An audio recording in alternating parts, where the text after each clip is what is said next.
An altercation took place yesterday near the town of Bat Ayin between a group of Jews and Arabs. Shalom to Rabbi Daniel Cohen, the Rabbi of Bat Ayin. Shalom, Yoni. So, what exactly occurred yesterday? Shabbat during the afternoon, there were a couple of men who left the yishuv to the direction of a place which we've named Arutz Sheva. It's a hilltop that's across from Bat Ayin and adjacent to the Arab village where the murderer came from. And they went up there, as we've been doing fairly consistently since that murder, with an intention to establish a community there. It's one of our demands. And they were there, and they went down into the wadi, and they were adjacent to the Arab village. Didn't go in, but we're actually in the area that's between us and that village. So then what happened was what's been happening consistently anytime we go near there, and that is that they get all riled up, and there were about a dozen of them that came out of the village towards this group of 7 men, and were, with their fists and rocks and yelling and coming towards the group. So among the group were 2 men who are soldiers who were in active service, and they fired into the air, and that really got them very angry, and there were another 20 or 30 or so that came out of their houses from the village and started heading towards this group of men. At this point, the army, which is not so far from there, came involved and began to operate to separate, to protect, to get the Arabs back into their village and into their homes. That's pretty much the story as it was told to me.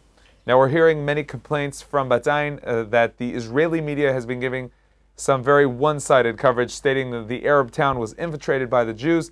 How do you explain all this? First of all, it's a very painful phenomenon for us, because I know that the more we are united as a people in our commitment to this land and our being here, and to that being also a profound expression of our very ancient history and legacy, so the more there will be peace and an ability for us to flourish here. And instead, unfortunately, there's a great deal of Israeli society which is alienated from that. And because of that, in a sense, has a story that's already written. And I think the story goes something like this. For someone to hate us, it must be that they have a reason.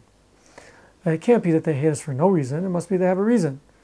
It also can't be that they hate us because we're Jewish, because that's unsolvable. It also can't be that they hate us because we're here, because that's also primarily unsolvable. It must be there's some reason that we could actually give them for hating us, and that is that we're settling the land and actually growing and expanding. And that's a reason to hate us. And I believe that a lot of Israeli culture just assumes that there's a reasoned position from the Arab side, and that if we would just solve the problem, which is that there are these settlements, then there would be peace in the land. Well, instead, it just so happens that oftentimes we end up, we who are living in these towns and villages of Judea and Samaria, actually we're the ones who are being chased, and we're the ones who are on the ethical side of things. And that's, especially when a 13-year-old boy is murdered, it just arouses, I think, in any human being, tremendous sympathy, and also the vague echoes of a realization that the people who are coming against us and acting against us are doing that not out of a reasoned position, but because they just hate the fact that we're here. Otherwise, how would a person be able to kill a 13-year-old boy? So I think that creates a very difficult situation for both the left and the media, which oftentimes represents the left. And so they begin to look for any way we are wrong, because it must be that the settlers are wrong because we're the problem. And so they create this whole story. And the story is that we are the aggressors, and we are the provocators, and we're the ones who are creating the problematic situation. And then, based on that, they write the story. Now, I have to say that in my interviews with the Israeli press, oftentimes, even right after the murder, which is just so inappropriate, the story for them was already, when they would begin the interview with me, was, so we understand from anonymous security sources that you're planning revenge, and that you're planning to go in and rampage, and you're planning to kill. What do you say? What are the feelings in your community about that rampaging and taking vengeance? So when I realized the gist of what they were doing, I said to a few of them, and that became my stance, I'm not willing to be part of a story that you've already written. If you've already written a story of our going on a rampage in vengeance, and I'm just a picture in that story, so I'm not even willing to respond to that question because it's an irrelevant question. The story is of we being under attack.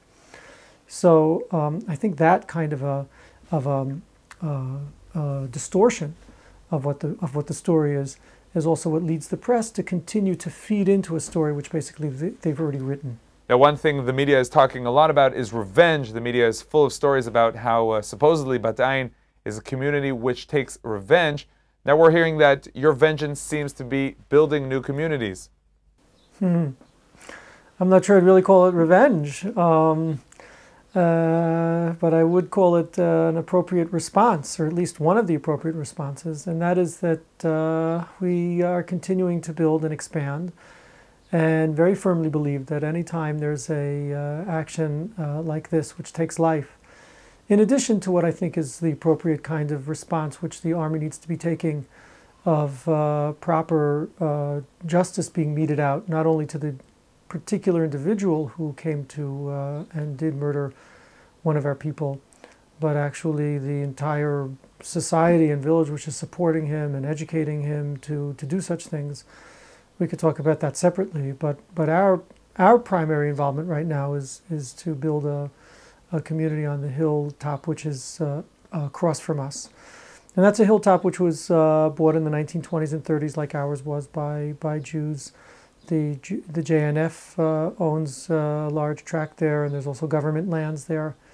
And we're demanding that we be allowed to set up another additional community for our children and for yeshiva that's here to move up there. If you could tell us, please, Rabbi Cohen, what is day-to-day life like in Bat Ayin, especially considering your community does not have a security fence? Yeah, day-to-day life in Bat Ayin is beautiful. People here are very profoundly devoted to divine service. They seek joy and pleasure in that. Many children, thank God, that we're raising and educating in a path of righteousness and goodness. And really, this whole fight is not indicative of what it is that we're really here for. We're here out of a love for this land, a desire to be here, building it in accord with what this people has to bring to the world. And that's the nature of what Bat Ayin is. It really is like that. I have to say that regarding the fence, that continues to be our position, although we have increased and shifted some of the ways in which we bring security to the community.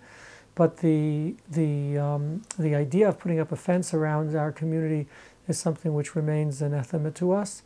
And as we've said to the Army, if the source of the problem is the Arabs who come to kill us, then they're the ones who need to be fenced in.